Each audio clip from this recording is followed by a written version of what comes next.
Após a Idade das Trevas, a Itália iluminou o mundo. Emergiu da sinistra e devastadora peste negra e trouxe inovações, arte e a glorificação do homem. Foi uma explosão de ideias brotadas das mentes mais esclarecidas de todos os tempos. Filippo Brunelleschi was the ingenio, the ingenious man. Ali nasceram algumas das maiores obras de arquitetura, arte e engenharia que o mundo já conheceu. The enterprise of Renaissance engineering is recovering this ancient knowledge. I don't think that any other period in the history of Western civilization can brag to having produced so much genius. Mas chegar a gênio era uma luta. Os construtores enfrentaram desastres naturais sem precedentes, os dogmas da igreja e os rivais. And the Italian peninsula becomes the cockpit, the fighting point.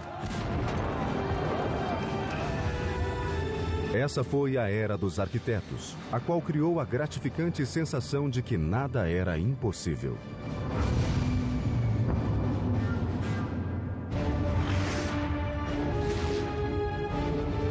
Construindo um Império. O Mundo de Da Vinci. Ano 476 depois de Cristo. O grande Império Romano desabara e sepultara para sempre seu poder e domínio. Os imperadores que unificaram a região já não existiam e a Europa Ocidental fragmentara-se. Durante séculos, a Europa foi governada por uma linha de reis germânicos que chamaram seus domínios de Sacro Império Romano. Mas no século XII começou a surgir uma coleção de repúblicas italianas. Unidas, elas decidiram resgatar as glórias da velha Roma. Revitalizaram a Europa e criaram o molde do mundo ocidental.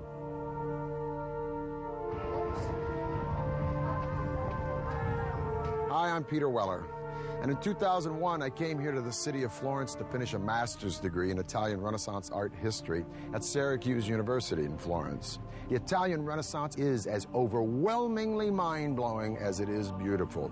It is the most impacting epoch of the last millennium. It is the age of invention with Da Vinci and Copernicus and Gutenberg.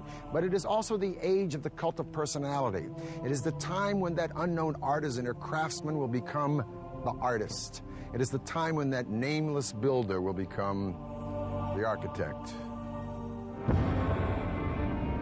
In the 12th and 13th centuries, Italy is really beginning this sort of rebirth. Because what's happening is that stability has been reinstituted onto the peninsula, mainly through the Holy Roman Empire, through the system that we call feudalism. The city is reborn. E nessas liberais cidades romanas surgiu novo tipo de líder. The rulers of the Italian city-states are the merchants. They're not the traditional aristocracy. They're not the traditional nobles. And this produces this extraordinarily vibrant urban life in the 13th century. Famílias como os Médici dirigiram bancos tanto quanto governavam cidades. A riqueza gerava poder. E o poder podia comprar arte e arquitetura. As cidades começaram a construir em grande escala, sempre de olho no vizinho e ciosas da própria independência.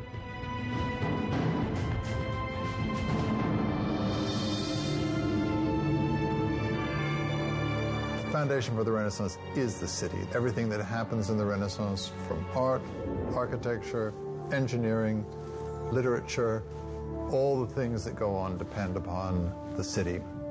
Uma ambiciosa cidade que buscava o poder era uma república florescente situada ao longo de uma importante rota de comércio entre a França e Roma.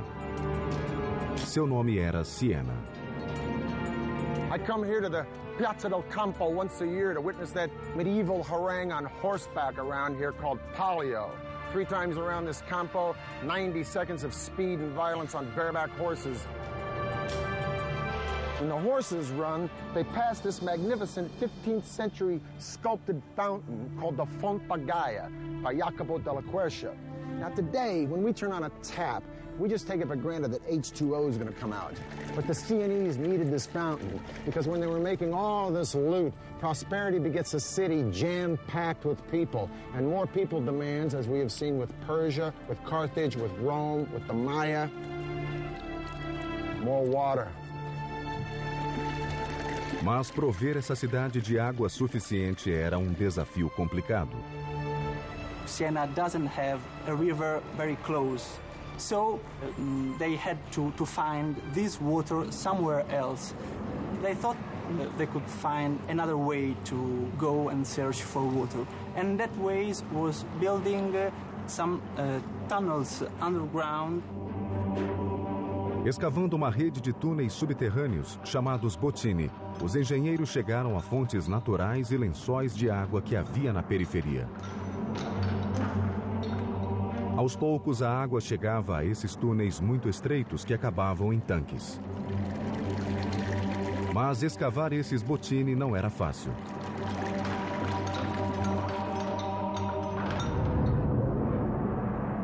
Eles usavam pás e picaretas para remover os depósitos de calcita em túneis de poucos centímetros de altura, escuros, poeirentos e insalubres.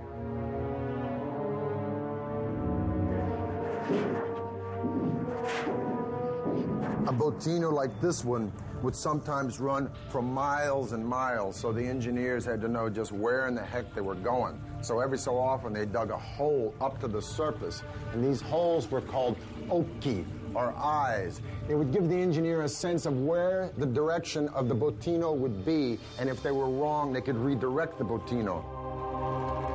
A água corria pelos túneis, distribuindo-se pelas regiões mais necessitadas, e ainda alimentavam as fontes das ruas e avenidas movimentadas como a Fonte Gaia. Now these channels had to be pitched at an angle ever so slight, imperceptible to the naked eye, less than 1 degree, because if the water flowed too steeply, it would overwhelm the system. So to keep this from happening, the engineers used an instrument called an archipendolo. It's nothing but a pendulum.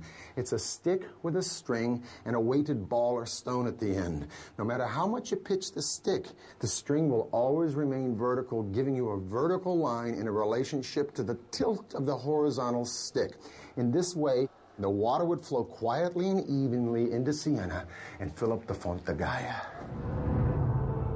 Em 1345, mais de 15 quilômetros de túneis cortavam o subterrâneo de Siena. E assim a cidade cresceu e prosperou. More water brought more people to the boomtown. More people to the boomtown, more turf is needed. Pretty soon, Siena controls most of southern Tuscany. Now, this prosperity and this land encroachment, if you will, would seriously become the burr in the saddle to one of its neighbors.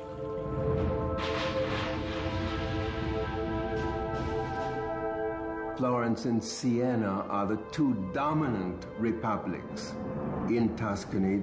It was a rivalry on all levels. Economic, political, artistically. And in the 13th century, the city-state of Siena, in all three of these categories, was probably Florence's superior. As duas repúblicas seguiam ombro a ombro até que Siena obteve vitória esmagadora na Batalha de Montaperti em 1260. Siena fights Florence. And to put it bluntly, Siena kicks ass. Florence goes home in humiliation and defeat. But guess what? That ain't gonna be for long. A soberba engenharia que tornara Siena tão atraente, nada pôde fazer diante de um dos piores desastres que o mundo já viu. In 1347, the Black Death struck. And according to the eminent humanist writer Giovanni Boccaccio, who witnessed the Black Death, the disease killed so fast that you could lunch with your friends and dine with your ancestors in heaven. One conservative estimate is that Siena lost over 60% of its population in a matter of months. One thing is for certain, after the Black Death, Siena would never be a major player again on the stage of early modern Italy. That singular event probably marks the end of Siena's role on a kind of international scene, and it also marks the beginning of Florence's rise to power. Siena fora mortalmente atingida e deixou a porta aberta para sua arquirrival Florença tomar-lhe o lugar e começar a escalada rumo ao poder e à glória. Lá foi construído um dos mais magníficos monumentos da modernidade, algo que ninguém havia sonhado construir. Nos séculos 13 e 14, as cidades eram centros de poder na Itália. Mas Florença criou um estilo único. A elite dominante florescia rica e culta. O homem e seu potencial ilimitado ocuparam o centro do palco. A revolucionária ideia chamou-se humanismo. Humanism, quite simply, is an interest in the ancient world. In Italy, all you had to do was look around at the ancient ruins and understand how great man had been in the ancient world.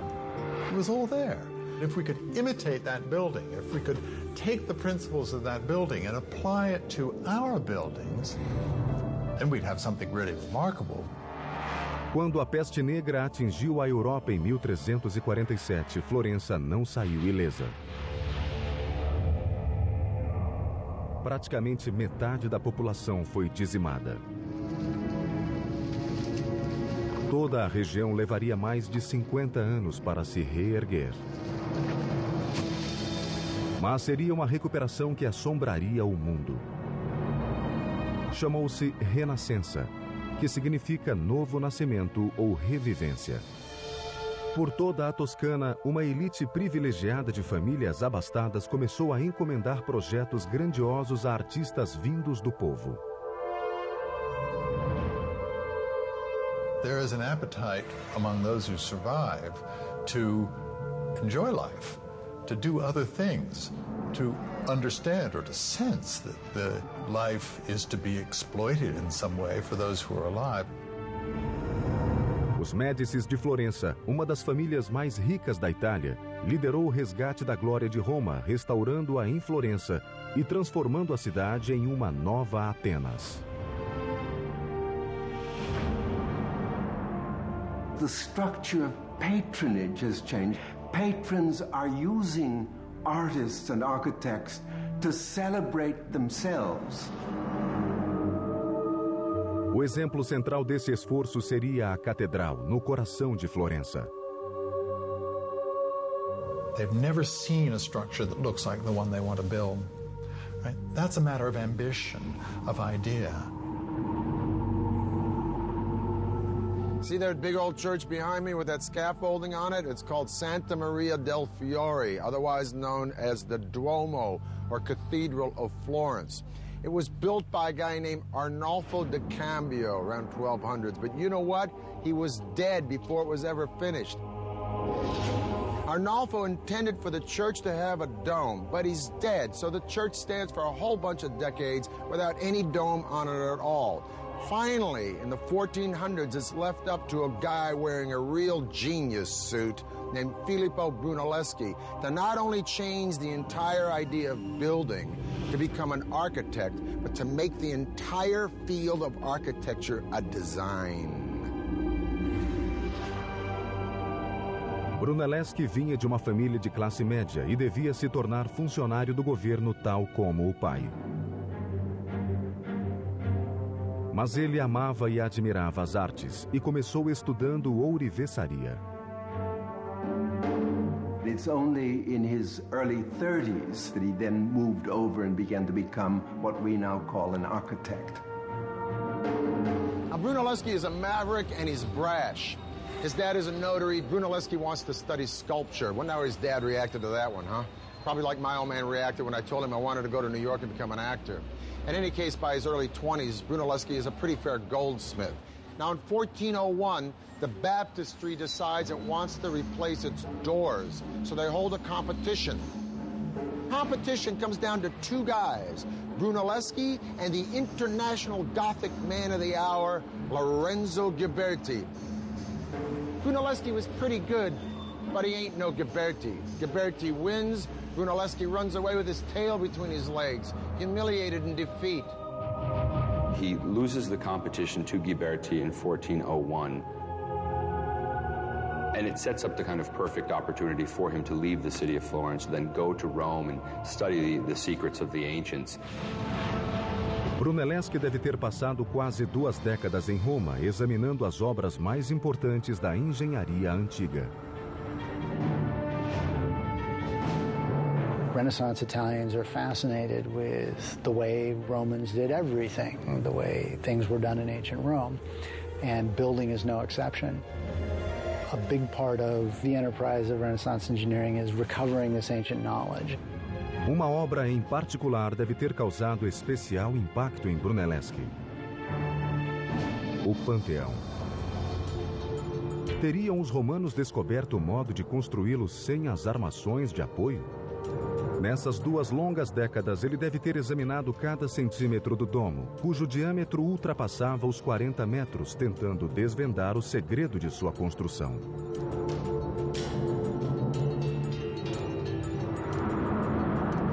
Quando voltou a Florença, Brunelleschi certamente trazia consigo a chave do domo romano.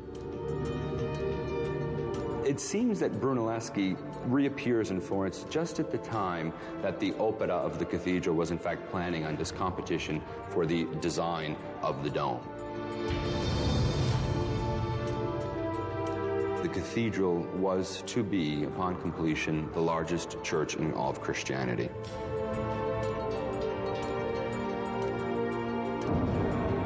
A catedral seria um dos grandes desafios da engenharia italiana.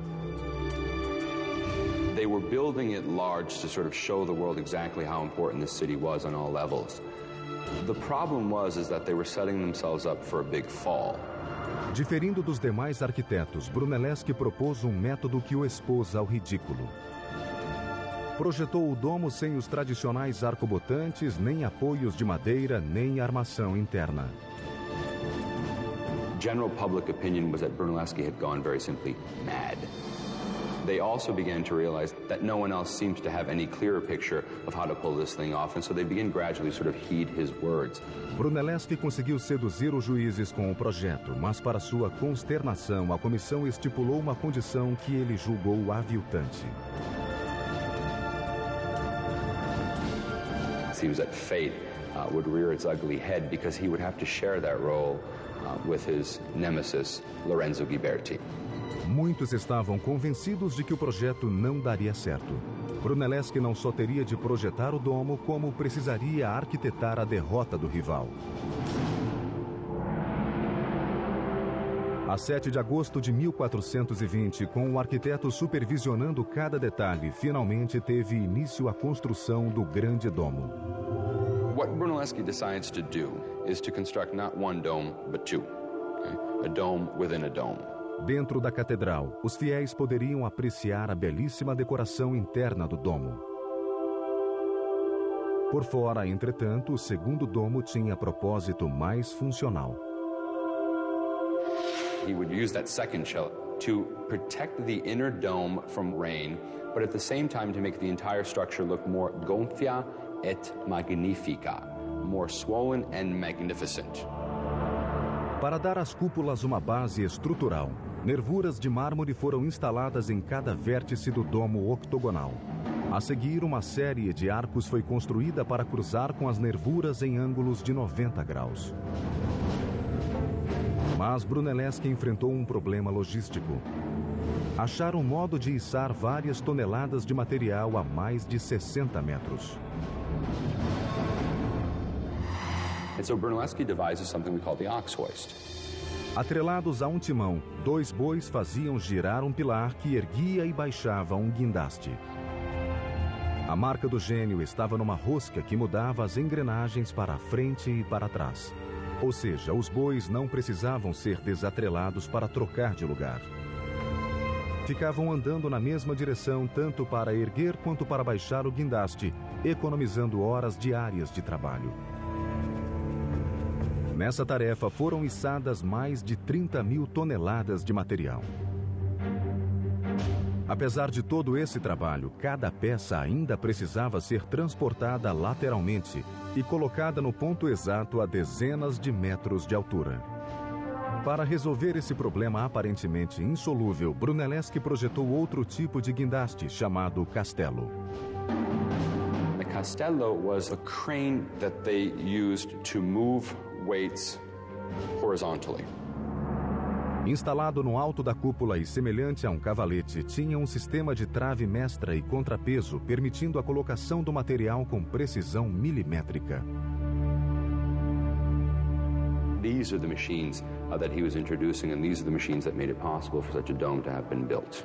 Mas toda essa criatividade ainda não resolvia o desafio fundamental de um domo desse tamanho sem nenhum apoio interno. Brunelleschi ainda precisava evitar um desmoronamento. A tarefa exigiu um grande salto de imaginação combinado com engenhosidade e cálculos precisos.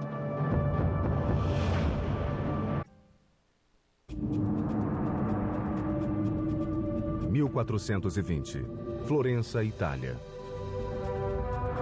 O visionário arquiteto e engenheiro Filippo Brunelleschi foi contratado para construir o maior domo do mundo, a cúpula de Santa Maria del Fiore.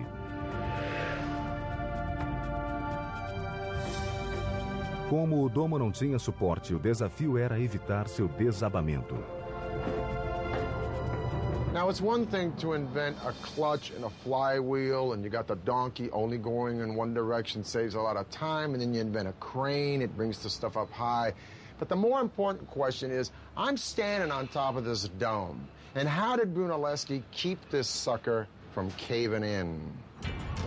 Ele teria de manter os tijolos no lugar e ainda dar apoio à estrutura. A solução? Assentar os tijolos com uma técnica engenhosa com base em ângulos, fricção e justaposição. Brunelleschi comes up with this invention, if you will, from Rome, which they use decoratively, but we don't know that they use it functionally, of herringbone bricks. You have a short brick here that's sort of bookended by two long bricks, and subsequently you have weight coming down, and weight coming down, and then weight coming across, and then weight coming down, and then weight coming across.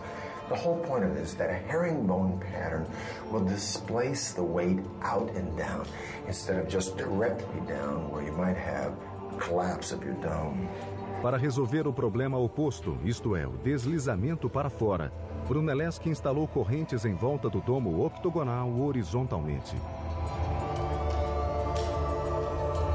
They were going to construct these so-called catenae, or these horizontal chains that were intended to maintain the hoop stress or the lateral thrust of the dome.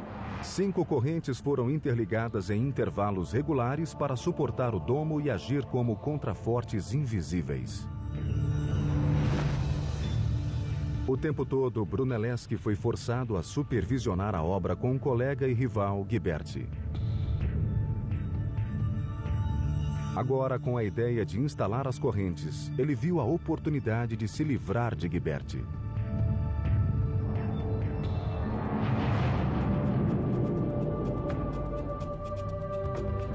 In August of 1423, Brunelleschi called in sick. Ghiberti rather reluctantly then begins the direction of the placement of these wooden chains. And as soon as Brunelleschi heard that the process had begun, he miraculously recovers, inspects the quality of Ghiberti's work, and criticizes it publicly, saying they would have to undo everything he had done. Ghiberti retirou-se humilhado, e Brunelleschi foi nomeado chefe vitalício de todo o projeto. A 30 de agosto de 1436, após 16 anos de construção, o maior domo de alvenaria do mundo ficou pronto. Mas a carreira de Brunelleschi apenas se iniciava. Enquanto construía o domo, ele fizera experiências sobre perspectiva e proporções matemáticas. Embora seus projetos de estruturas parecessem simples e claros, havia muitos aperfeiçoamentos relativos a linhas e espaços. Uma de suas grandes inovações foi um conceito que até hoje é utilizado na engenharia: a perspectiva de um ponto de fuga. Olhando para um batistério de 8 lados e outros prédios em volta, Brunelleschi viu que se transferisse esses objetos tridimensionais para um plano bidimensional, eles desapareceriam em um ponto finito, o ponto de fuga.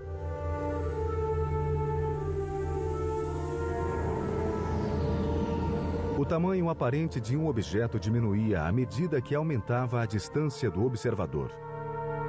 Essa ideia revolucionaria a arte dos pintores e arquitetos do mundo e faria aparecer a planta do engenheiro.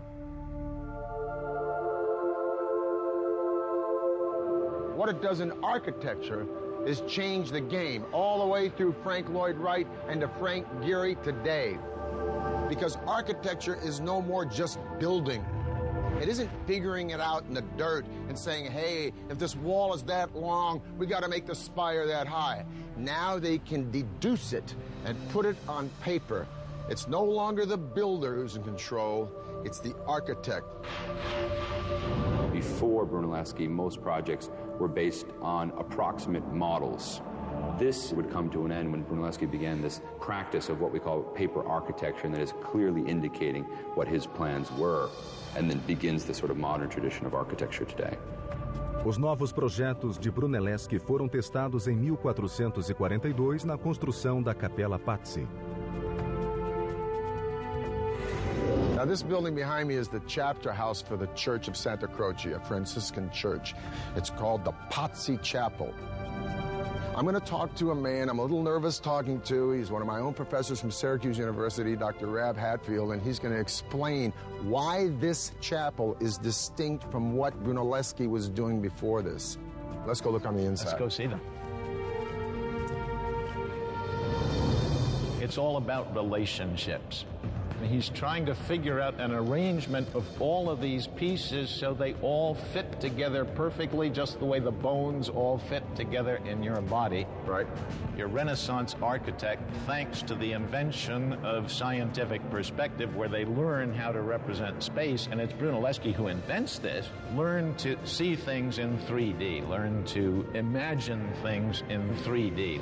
Rather than flying by the seat of your pants, you start with a concept and you follow the concept to its fruition in perfection. And I think you get a very good sense of that. Yeah. I mean, that's spatial magic. As inovações de Brunelleschi em técnicas de projeto e construção foram imitadas pelos arquitetos durante séculos. Mas uma nova era nascia junto com o arquiteto. As regiões vizinhas retomaram as velhas rivalidades. Os artistas que viraram arquitetos e engenheiros iriam voltar-se para outro serviço público e usariam sua mente criativa na arte da guerra. 1459. Filippo Brunelleschi, pai da arquitetura renascentista, fizera de Florença a meca das inovações em projetos e construções. Seus métodos e ideias espalharam-se pelo mundo e os arquitetos iniciaram uma ambiciosa campanha de construções. Filippo Brunelleschi transforms all of architectural design by using Roman elements like this column and pilasters and numerical proportions, integrating them into an elegant and beautiful whole that is never overwhelmed by one of the parts. But he doesn't write it down. It's up to a young guy, the next generation, Leon Battista Alberti. This guy did everything. He wrote about architecture, archaeology, political science, religion, even wrote about horseback riding. He's a pretty good designer and architect himself. Now, everyone starts to read about Alberti, including a very powerful guy at the moment, Aeneas Silvius Piccolomini. I love that name, Aeneas Silvius. So for all you guys out there like me having a little bit of a heart attack because your wife just said, honey, let's redecorate, get a load of this. Pius reads Alberti and says, you know, I'd like to do that little Roman thing for the place where I was born. What, the house? No, the whole town. Enéas Silvio Piccolomini tornou-se o Papa Pio II em 1458. Um ano depois, voltou a atenção para sua cidade natal, Corsignano, e encomendou um estudo para ali construir uma cidade ideal.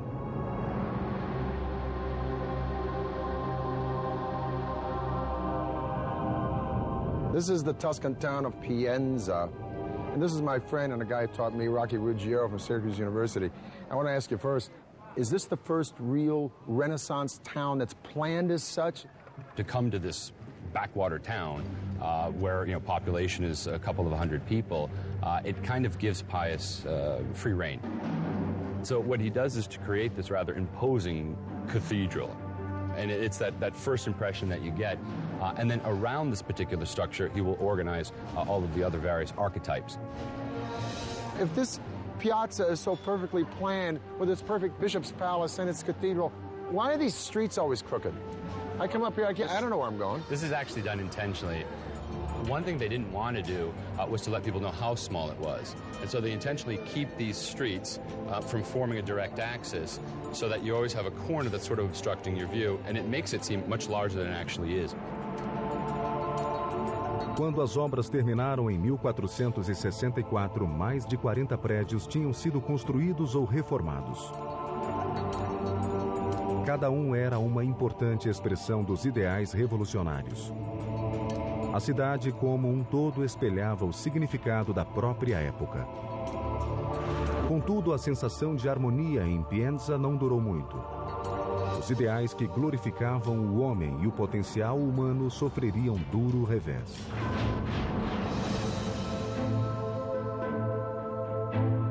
The year is 1492. Not only has Columbus discovered America, but Lorenzo the Magnificent de' Medici, that great patron of the arts in Florence, is dead. But a lot of Florence is sick of the Medicis and their cronyism, and they want the Medici kids run out of town. Plus, they've been listening to the sermons of a small Dominican friar named Girolamo Savonarola, who preaches from the pulpit in the Duomo, railing against corruption in both church and state. He advocates a return to a Florentine republic and civic pride and values through piety. Savonarola warns that if Florence doesn't get its house in order, the winds of God's vengeance will blow through the city, and indeed an evil wind is ready to roll all the way through Italy in the form of Charles VIII of France, who wants to reclaim Naples in the name of his country and threatens to sack any Italian town who stands in his way. Savonarola begins to predict an invasion of some sort. And when it finally comes, he's able to say, you see, I predicted this, I foretold it. He is able to kind of pass himself off as a prophet almost in the Old Testament mode. A previsão do padre dominicano seria concretizada. Em 1494, Carlos VIII, rei da França, posicionou-se na fronteira toscana, pronto para marchar sobre a Itália. A Itália era um caos de pequenas repúblicas que brigavam entre si e achava-se muito vulnerável.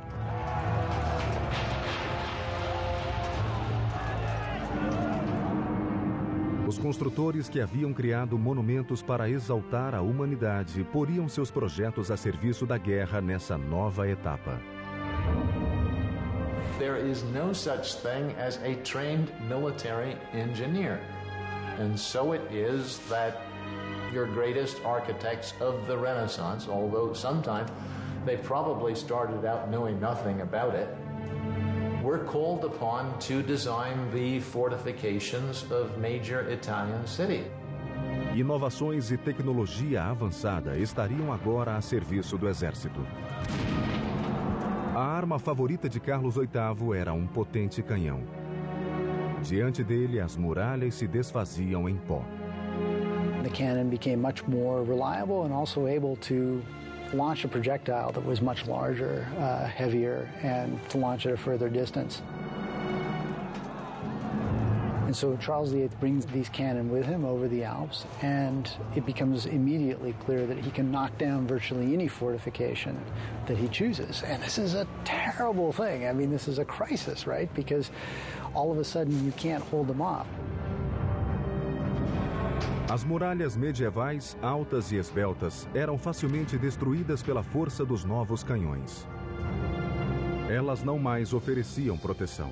Eram tão obsoletas que não aguentavam o peso do armamento que seria usado contra os invasores.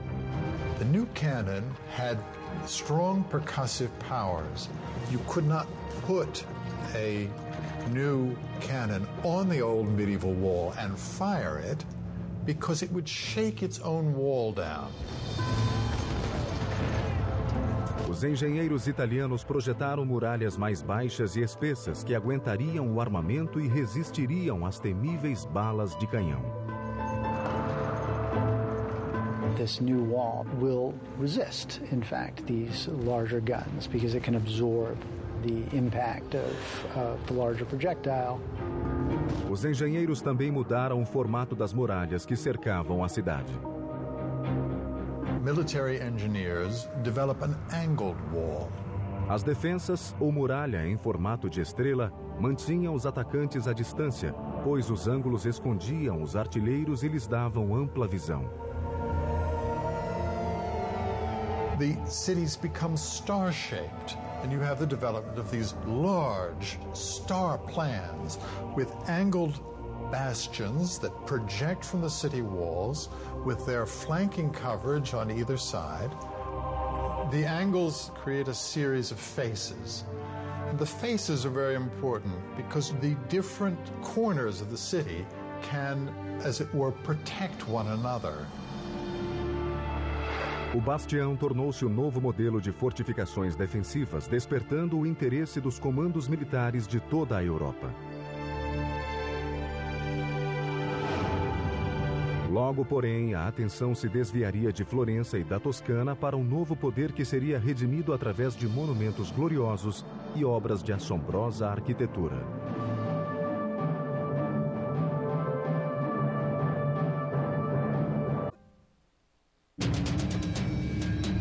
Século XV, Itália.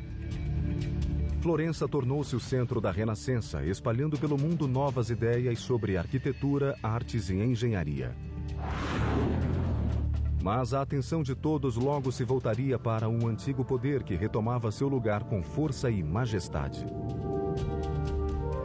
O foco do poder e glória voltava à cidade que havia conquistado o mundo: Roma.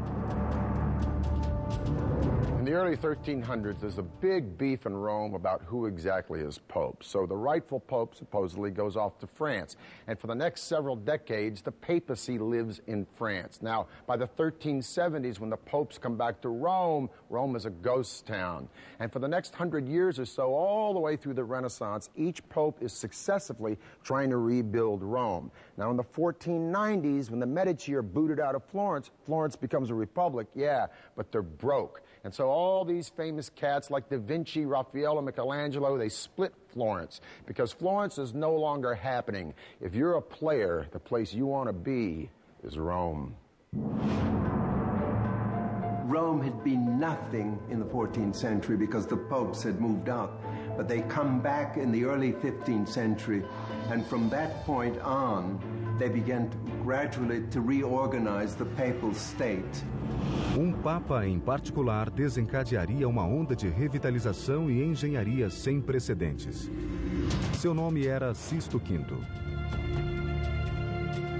Sixtus and the popes who come after him feel the need to turn Rome into an important and impressive capital city, the capital of Christendom. Sixtus V sort of took it upon himself to re-urbanize the city. Para voltar a ser o lar da Igreja Católica, Roma precisava de uma remodelação total. A tarefa de reformar uma cidade não era pequena. Primeiro, Sisto resolveu limpar as ruas de marginais. A cidade fervilhava de criminosos e o Papa simplesmente mandou reuni-los e matá-los.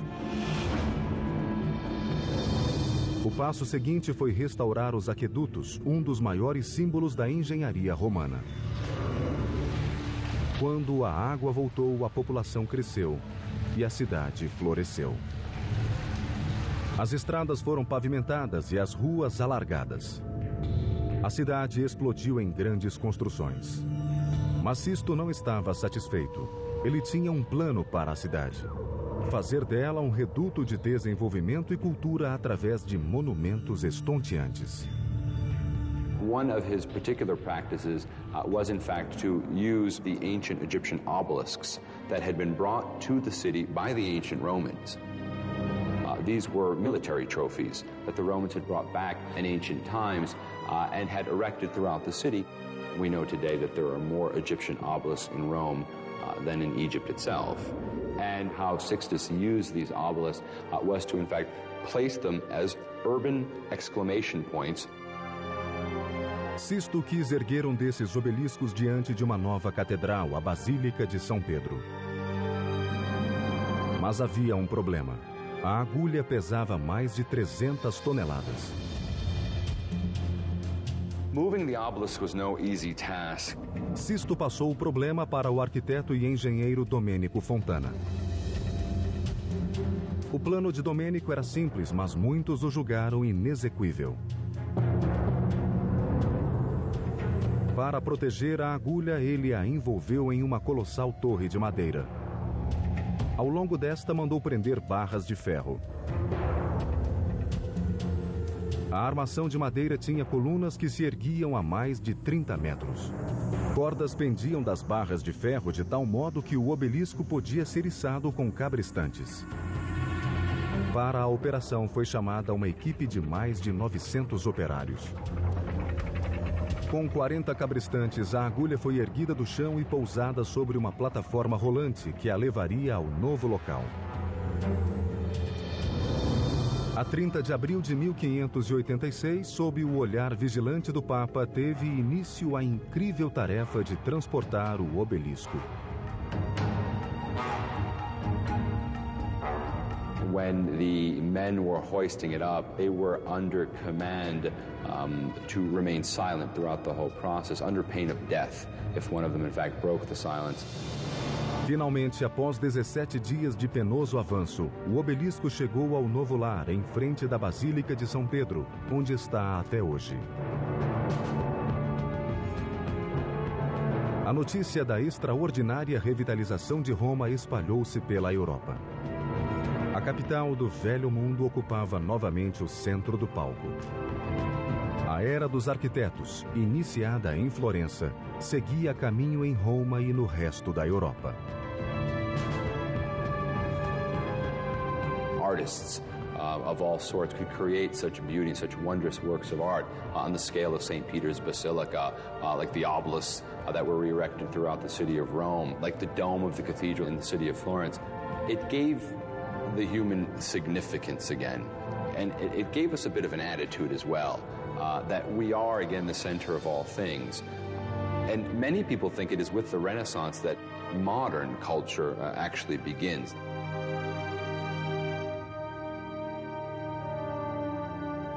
Bella Firenze, beautiful Florence.